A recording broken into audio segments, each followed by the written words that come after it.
They are still on TBS, AEW Dynamite this past week. How long are they going to be in Chicago? I don't know. Well, okay, they opened up the show on July 30th. We're going to hit a couple of high points here, and I'm going to ask you some questions about, is that it? Is that it? Because that's what I was writing. But first, the opening match was the Hardley Boys against the Outriggers. And in case anybody hasn't been tuning in, no, they beat the Hardley Boys, so they can't be EVPs anymore. And we thought that would mean that we didn't have to see them, but we still have to see them. Now they're just doing bad, unfunny comedy about how they're getting disrespected because they're not EVPs. And they don't get a graphic. And they don't get what. And it's the Hardley Boys against the Outriggers, who are also a spoof comedy team. So was this the wrestling equivalent of Abbott and Costello against Laurel and Hardy? No, they sold tickets. You got me there. Spoofery is what they did. Spoofery. So then Okada came out and they got some fake looking heat on the Outriggers. And then Swerve came in, and Swerve and the Outriggers beat up Okada. Did you watch this at all? Or did this register on you? Or did just Yeah, I watched all of it. Okay, how embarrassing. And I mean, again, there's people I don't like on here, but it's embarrassing. It's so fake that Okada is not even trying. That he's just standing there. When they hit him, he doesn't change his facial expression, and then he makes a funny face every once in a while. He stands there, and then he takes a carefully controlled little bump and goes, screws his face up. It's so fake and slow and embarrassing, and he's not even trying. And he's worse than Moxley in that respect. Moxley's the shits, but at least he's working hard. Did I mischaracterize anything that you saw from Okada in this deal? Just that I work hard. No, Okada, I think even Okada fans, a lot of them think he's just coasting on Tony's dime. And you'll get matches that on paper to a certain fan base seem big, and more than likely it'll go 20 minutes and you'll get about 90 seconds of fast-moving action. And then a lot of Okada, who, how do I phrase this? He's never looked less marketable than he does right now. And, Swerve, you think Swerve's going to beat Okada for the Unified Championship? Well, good Lord, I would hope. Certainly to God, they can't have this. Talk about a perfect zombie. Okada. He's already fucking there. Hey, if you put him over Swerve, then I mean, yeah. So anyway, but who wants to see that match? Why would you want to see that match? So anyway. And by the way, is he part of Okada joined the Callis family, right? So he joined the Callis family, now he's just back out here with the Bucks? Well, yeah, because the Bucks weren't around then. So he joined the family just to have some place so people could carry his bags and he wouldn't have to fucking sweat. Who knows? Who fucking knows? Here's what I'm pissed about. Did you see the segment with MJF and Shelton Benjamin? I did. No Bobby Lashley, no MVP. Well, I mean, they probably didn't want to stay in Chicago for 3 weeks for this nonsense. But folks, for what was presented on television, MJF is in the back. And he knocks on the door of the Hurt Syndicate locker room because he's going to put these rumors to rest that there's problems in the group. As you will recall, for about 4 or 5 weeks there, the only entertaining, interesting, watchable thing on this program was MJF trying to get in the Hurt Syndicate. They were all stars. People were into it. They finally get MJF in. The theory is they're going to help him win the world title. He's going to help them retain the tag team titles. It's going to be a super group. They immediately then put the tag team champions in matches with fucking job midgets and underneath preliminary guys. They never help MJF in any way that I remember. I don't know that I remember him helping them, but maybe once, kind of, sort of. And now MJF knocked on the door and Shelton came out and said, MVP in here because he's disgusted with you. And to see this watch you gave me, it's fake. It's fake, and we knew it. We've been on to you the whole time. We've been on to you all 3 weeks that we've been together, that we've done nothing. We've been on to you the whole time. We knew you were full of shit. Get out of here before you end up in a puddle of your own piss. And as far as the Hurt Syndicate, you're out. And he walked off in a pre-tape in the locker room. No Lashley, no MVP. After all they did to get there, that's it. That's it. Are you telling me, Brian, that that's it? No, because later on commentary, they said, well, MVP still has to weigh in. Well, God, what does that mean? MVP's going to pick fucking MJF and then Shelton and Bobby are going to beat him up? Maybe MJF has to prove himself again. Women, cars. They didn't do anything yet. They didn't do anything yet. Nobody helped anybody. They just put them together, talked about it for a week. They got grumpy and they got kicked out in a pre-tape. The fuck is going on? What was this originally supposed to be? Before they changed their mind, obviously, did they realize that Lashley and Benjamin have no credible team to work against? And adding MJF, it makes them too strong of a group? Or they get cheered. Since they get cheered, which that was the best part of it, people liking them and not liking MJF, but because they get cheered, they kick MJF out because they don't want them to help him beat this fucking uninteresting, boring, fake cowboy that's now their champion, who relieved that belt from the disgusting garbage match-minded idiot that had it for the previous 6 months. What was this originally going to be before they realized they couldn't do it? Is what I'm asking you. I have no idea. I have no idea if this is the end. I don't think it is. But it was just Shelton out of nowhere telling him completely off and then shutting the door, and that was it. And again, no Bobby Lashley, no MVP. I don't know what else to say about it. It was a weird thing to do. And MJF is in the movie Happy Gilmore 2. Is that out yet?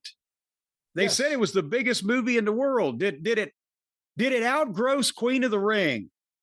Because now me and MJF are going to have this rivalry going on because we're both stars of the silver screen. We had major motion picture roles. Well, you can watch it right now. It's available on Netflix. The fuck, it didn't even get in a theater? No, Netflix has a deal with Adam Sandler where they get first-run movies that they finance with Adam Sandler. I thought this was going to be a real movie and you had to go buy and see a ticket to see it in the theater and get some popcorn. You may So be able the to do movie that I too. was don't know. in, Yes. the movie that I was in is outgrossing MJF's movie Happy Gilmore 2. I would presume based on theaters, if they are not in theaters, then yes. But again, it's a movie that's probably done a lot of streams. Which Well, you know what? I streamed myself the other week in the car on the way to South Bend. You can just stream anytime you want to, but when you make a motherfucker buy a ticket, go park and walk in to see that movie, hey, MJF kid, I'm sorry. You're not as over as the old man yet. I got people paying to see me, but it'll come. It'll come. All righty. Remember about 5 years ago when Christian Cage's promos were good? You don't remember I'm that? not going to answer that. No.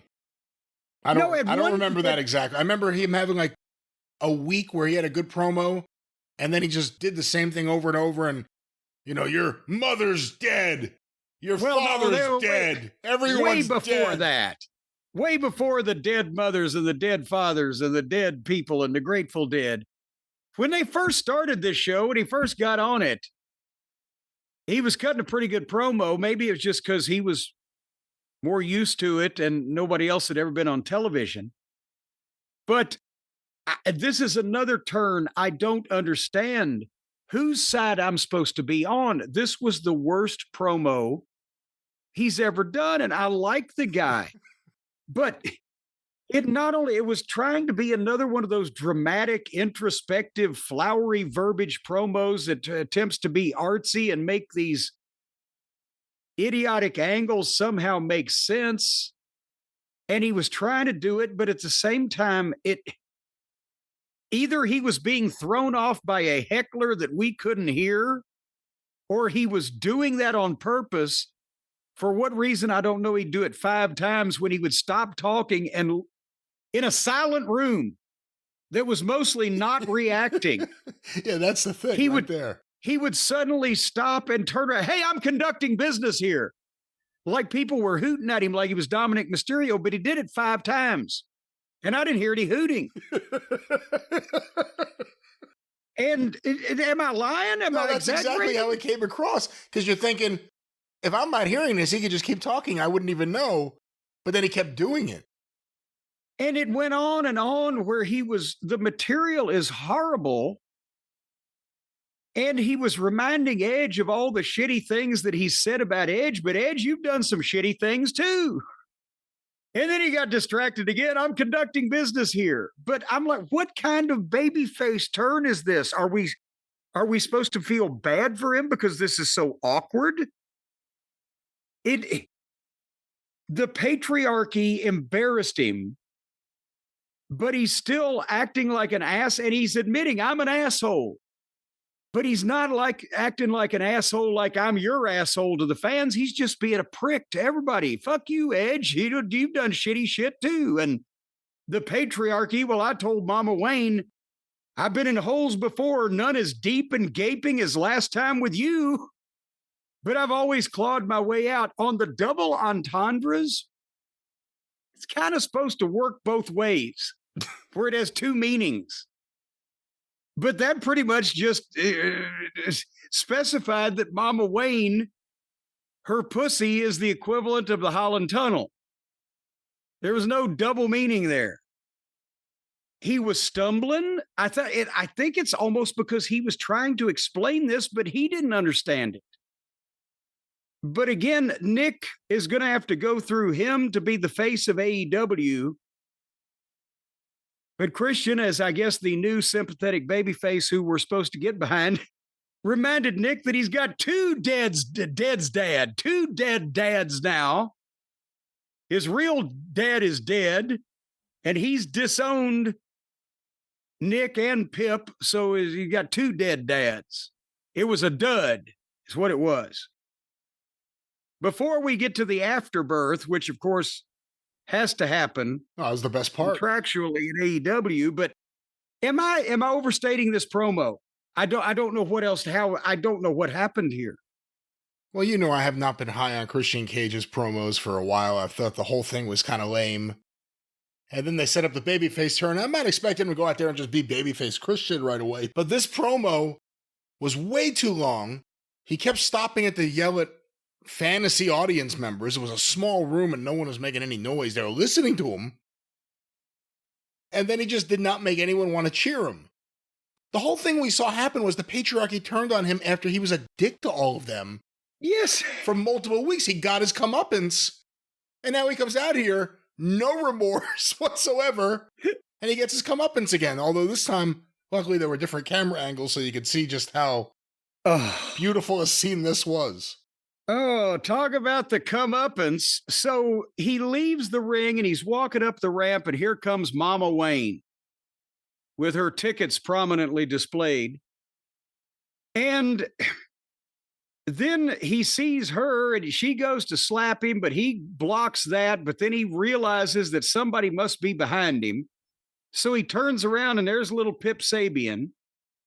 and he's going to face him down, but suddenly, for no apparent reason, he spins around and runs as fast as he can behind him, where there's Nick Wayne, and hits him over the head with the title belt. And then they get two chairs, do Nick Plain and Pip Sabian, and they stand on either side of Christian.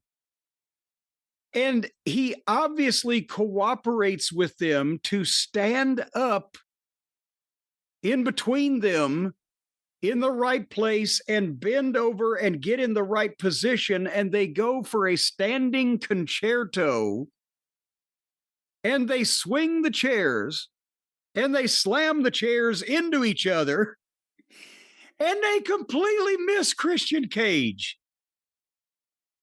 Obviously, on any camera angle that you looked, there was the camera angle they showed on TV. There was a fan's camera from the stands. It was even worse.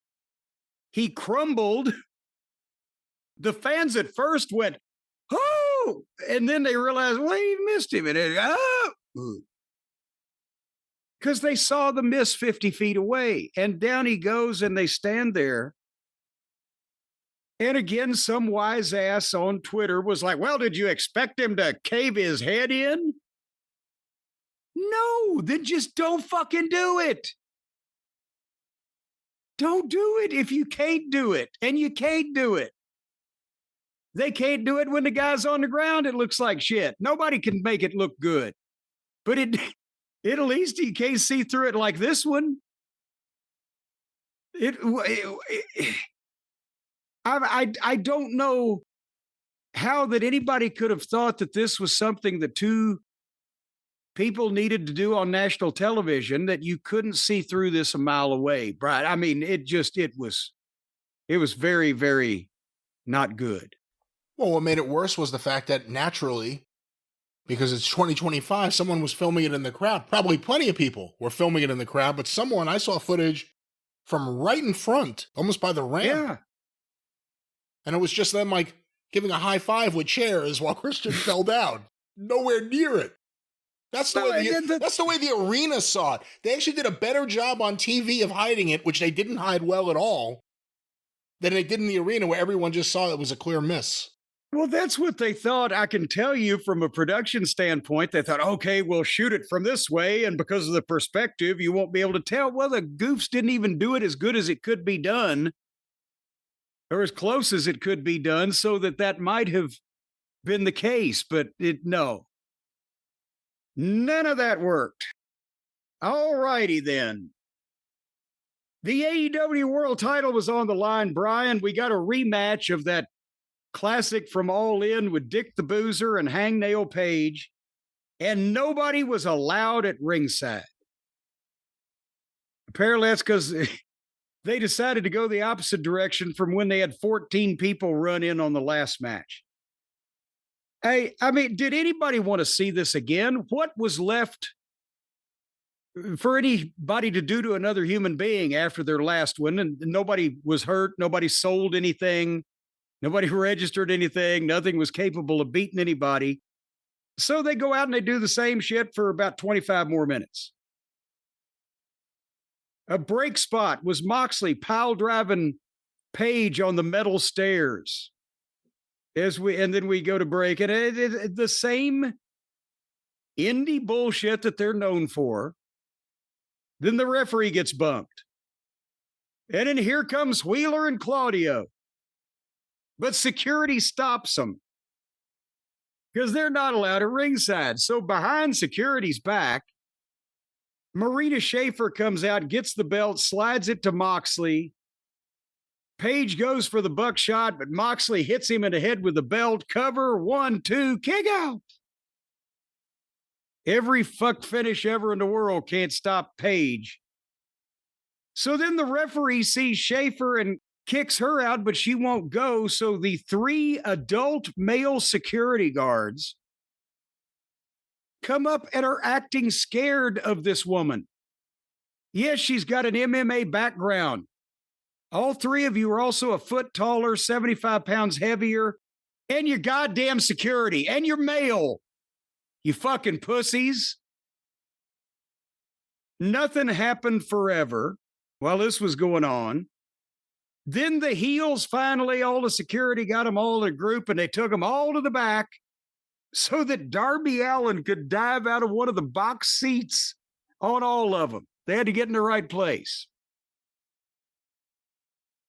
It looked like John Wilkes Booth diving out of the box at the Ford's Theater.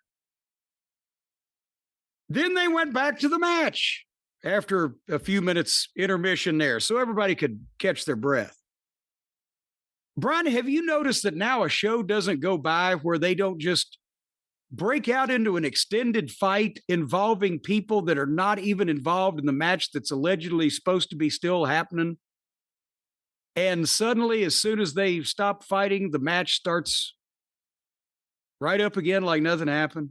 Yeah, it's a generation that had a problem with all the tropes of the previous generation, yet their tropes are constant and nonstop. And then get in there after murdering each other and do a yay boo spot for 10 minutes. You know, I mean, it's the same thing every time. They got some trippy tropes, is what you're saying.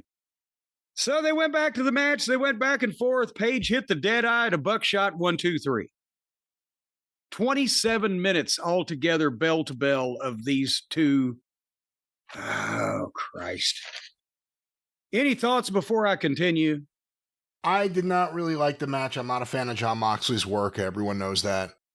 Won't even blame Adam Page here for that. When Marina started interfering, I think there was a segment of the fans that feared, oh shit. They're gonna, because you heard like a deflated audience for a second. Yeah. Like, oh, they're gonna screw Page out of the belt and go back to Moxley. And thankfully they didn't. And it's a clean win over Moxley on TV. We'll talk about how many people watched it later. And now it's time to move on. Everyone just needs to go their separate ways and do something else. I think I told you that on last week's show. One of the letters from Willie Gilzenberg to Jack Pfeffer was about the lawsuit between Buddy Rogers and Bill Miller and that's right. Carl Gotch, where, well, now the boys can go their separate ways. The lawsuit's settled. Buddy's such a great worker. It's so bad he can't get along with the real wrestlers. Speaking of real wrestlers, we then had a girls' tag team match with Toni Storm and others. And after that, in the back, MJF was now telling Adam Page off. And you're a coward for not facing me unless I sign my contract. Because MJF wants him to just give him a title match and then he'd still have the contract. And Page told him, you need to earn it. Mark Briscoe deserves it more than you, so go fight Mark Briscoe. Why? Mark Briscoe never wins. Why does he deserve it? Well, he's fixing to win, but not in the end. But besides that, he told MJF, go fight Mark Briscoe. Mark Briscoe's about to wrestle Ricochet. So the babyface champion told the fucking top heel to go interfere in the fucking... All righty. So Ricochet and Mark Briscoe was the main event. And of course, they gave him plenty of time. I love Mark Briscoe, but I just can't stomach sitting through that long of Ricochet. And he's got a group of stooges now. Whatever the fuck their names are, I can't remember. But at some point in the overrun, the Stooges just got up on the apron, started getting in the ring in front of the referee like they're just going to beat up Mark Briscoe. So here comes Brody King and Bandito down and got in a fight with them. And they threw one guy over the railing onto the fans in the second row. Some old woman. I don't know what a fucking old woman was doing in this crowd. And she's like, ah! And they all fought off. And then the match continued. And Mark hit the J Driller of 1, 2, 3. So the right guy won. As I've mentioned, Mark's on this winning streak now. Wish they'd have done it 2 years ago when it would have been easier to capitalize on things. So then Mark gets the microphone and cuts a promo on MJF. And I love Mark's promos, but this was not only going long, but it was awkward because this, after the main event match, is not the time for the long storytelling promo. But he's like, I never felt like this before. I need help. I don't know what to do. My brother's in heaven. But if I follow my worst instincts and kill your ass in cold blood, I'm worried I won't see my brother again. I think it's a little too much on this fucking clown show, don't you? Yeah, I mean, that's the only reason he wouldn't commit murder after pronouncing it on TV. It's, you know, they've been playing with the whole idea that MJF talking about Jay Briscoe would get him triggered. Is that something that should be used or shouldn't be used? It should have been used once. And the big one, Elizabeth. When you've built these two guys, and we're not done yet, by the way, with this, but I'll just sideline here. When you've built two guys up to where people know they don't like each other, know there's been some bad words, bad blood, maybe a physical incident or whatever, the time to take advantage of that and only do it once is whenever you have decided to pull the trigger on a big angle for a main event match in a meaningful show. And then that's what pushes the babyface into finally attacking. And then somehow when his dead brother is mentioned and somehow the tables are turned and the heel gets the heat. But now the babyface has more reason to get even. And there could even be discipline brought down by the promotion on this fucking heel for these goddamn horrible, repugnant comments, but it's too late. You can't unring the bell. They've already been said. The babyface is going to goddamn get even one way or the other. And we may even turn our backs a little bit on how he does it. But not every fucking week. And not on the goddamn show where while his dead brother's getting brought up every goddamn week, the other guy's been bringing up the dead father for months. And like you said, dead, everybody's dead. Then it's just bad taste. And no, it doesn't register as an impactful thing, just as an annoying, distasteful thing. So Mark calls MJF out there. And MJF music plays and he doesn't appear. And then he's on the screen doing a promo. And I swear to God, it's the same shit they've been doing for 5 years. He's on the screen doing a promo. He's obviously not live. And he's cutting a promo on Mark where Mark's got to stand there and just stare slack-jawed. And he said, next week, I've already agreed Mark Briscoe versus MJF, if you make it. And then suddenly MJF is in the ring. We've never seen something like this before. He nutshots Mark, gets a little heat, pulls out the ring. He's going to clock Mark. Page music plays. He comes out carrying the title belt, but drops it to get in the ring. Goes for a buckshot. MJF ducks it. Mark Briscoe's already up from the nut shot, grabs MJF. But MJF slides out and bails, and that's the end of the show. Now the baby faces have friends. Page has Briscoe. Briscoe has Page. MJF's heel friends have just forsaken him. So I feel bad for that poor outnumbered heel. What the fuck is going on with all this shit?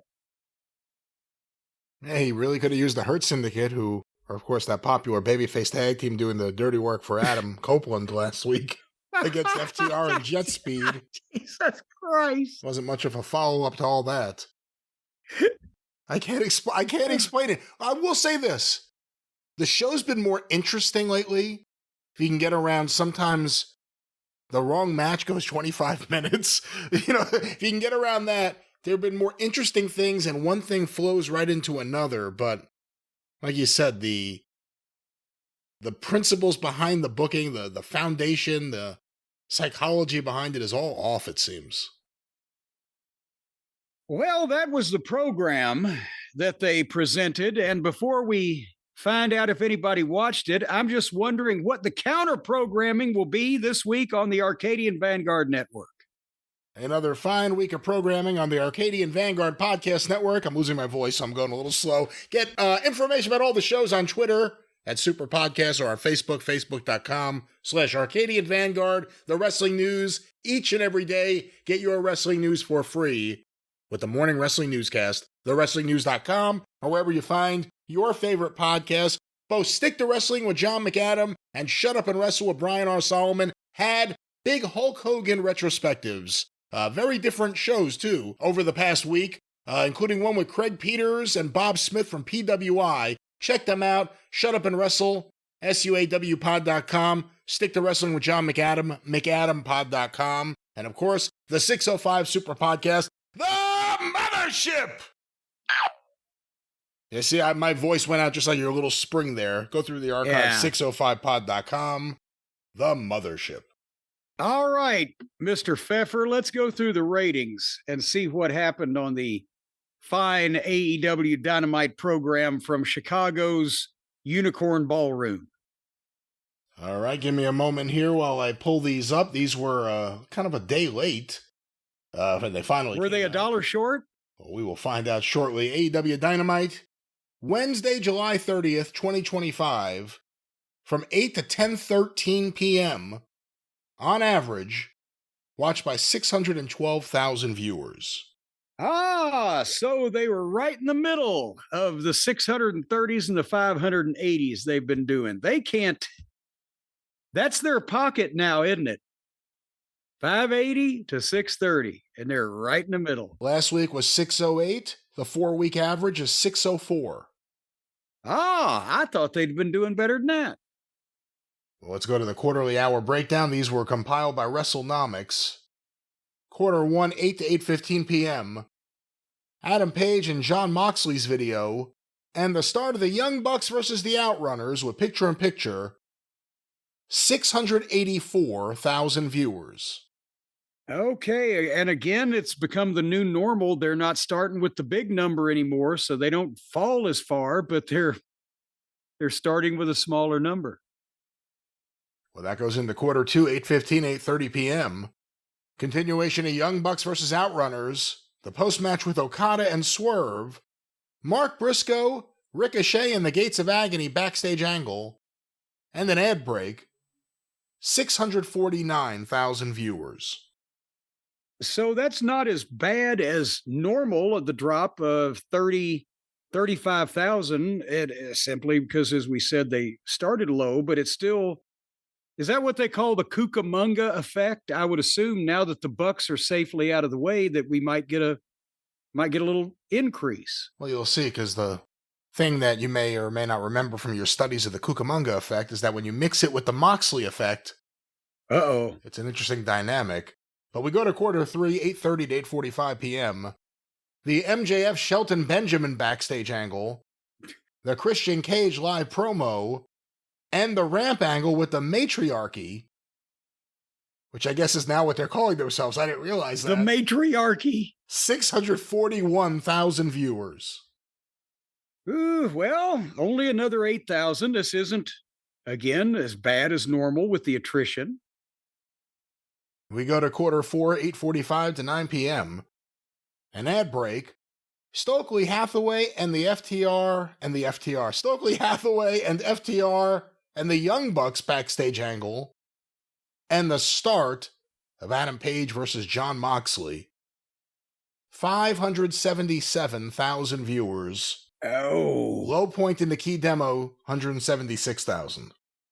There is the Moxley effect, and I missed the FTR and Buckaroo's interaction, thank goodness. But do you think that the people they thought they were done with the Buckaroos, but they popped back up, and then it's followed by Moxley? That's 64,000 people left in that quarter. So now they're down 107,000. And we go from there to quarter 5, the big 9 o'clock hour, 9 to 9:15 p.m. The continuation of Adam Page versus Jon Moxley with picture-in-picture, 599,000 viewers. So they got 22 more back at the top of the hour for a world championship match and still can't crack 600,000.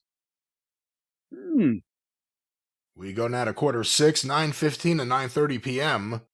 The continuation yet again of Adam Page versus Jon Moxley, the Dustin Rhodes Kyle Fletcher video, and an ad break, 647,000 viewers.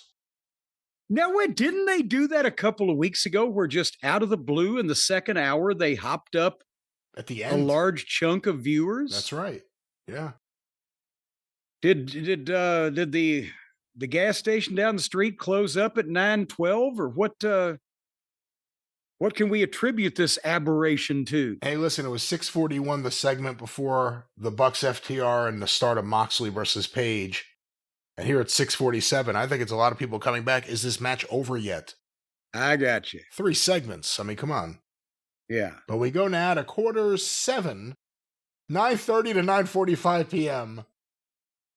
Athena and Billy Starks versus Alex Windsor and Tony Storm with picture-in-picture ads, and the MJF Adam Page backstage angle. 636,000 viewers. So they're going back down, but when you look at it, they're still not at the depths of the Moxley business in the middle of the show, 577 to 599. Well, we go to 8:15. I remind you, we have a 13-minute overrun, so almost a full quarter. 8:15, 9:45 to 10 p.m. An ad break, Willow Nightingale's backstage promo, and the start of Mark Briscoe versus Ricochet with picture-in-picture. 557,000 viewers. Oh, 13-minute overrun, continuation of Briscoe versus Ricochet. Post-match with MJF and Adam Page.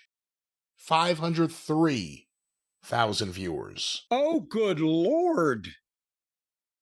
So they went from 636, and poor Mark Briscoe, but what do you expect? And I think Ricochet has the go-away heat at this point. They didn't know MJF was necessarily going to come back out. So they lost 79,000 from quarter 7 to quarter 8. And then the overrun lost 54,000 because they had, instead of a 6 or 7 minute overrun, they had the whole quarter. And people got tired of waiting on Impractical Jokers, and the people that they had didn't stick with it. So that's one of the problems with Tony thinking that it doesn't matter that Mark Briscoe lost. He's over. Now I can give him a push because everything that happened doesn't matter. He's over. But to the people at home, they're not tuning in. He's in the main event of the show, and people decided to do anything else. You don't want that. And they teased that there would be something because MJF and Briscoe have been doing something for weeks. And Adam Page and MJF just had that confrontation about Briscoe. So they teased it. I think the booking is part of the problem. Again, I don't remember an overrun dropping 54,000 viewers, but that's just me. But anyway, they start at 684. They end up at 503, and nobody wants to see the Moxley in the middle. Now it's the Moxley effect. It's like it's a curve. Instead of starting at the top and slaloming all the way, slaloming, a really big slalom. Is that Rocky Cornette? Going all the way to the bottom. Yeah. They dip in the middle and then come back up once that disreputable cretin is finished. All righty then. Well, they get to do it again next week, don't they?